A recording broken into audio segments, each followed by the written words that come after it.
Okay, good day guys, no? Mayroon lang tayong sagutin na tanong dito sa ating comment section, no? So ito yung tanong niya.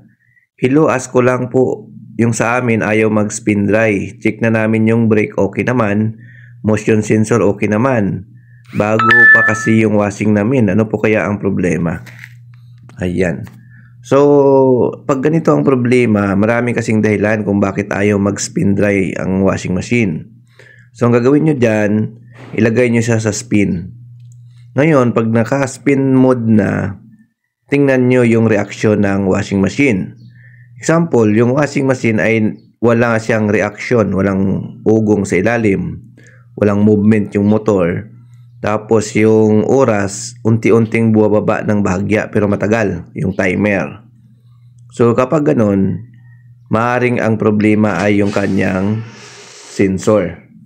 No? So pangalawa, kung ang washing machine nyo ay mayroong ugong sa ilalim, tapos ayaw niya mag-spin dry dahil bago ito, pwedeng may nakaipit sa loob ng drum. No? Umuugong siya. No?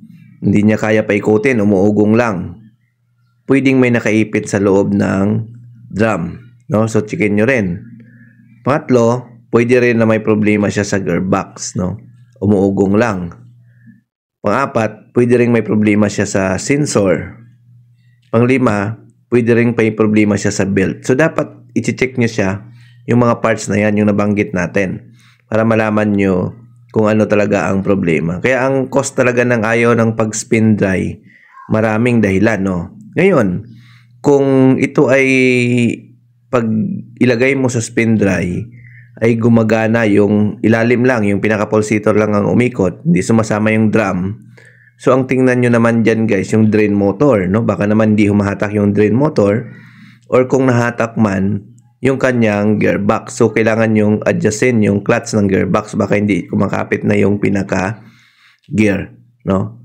So, yan. So, ganun po guys, no? Kapag spin dry ang problema, marami kang dapat i-check, no? Kaya hindi talaga basta-basta lang na mahulaan kagad natin ang problema, no? Kaya ang importante talaga dito yung actual diagnose, no? Or i-observe natin yung washing machine. At saka ang the best dyan, kung makuha nyo pa yung error na ilalabas ng washing machine, mas mabilis natin ito ma-diagnose, no? Pag nakuha nyo yung pinaka-error.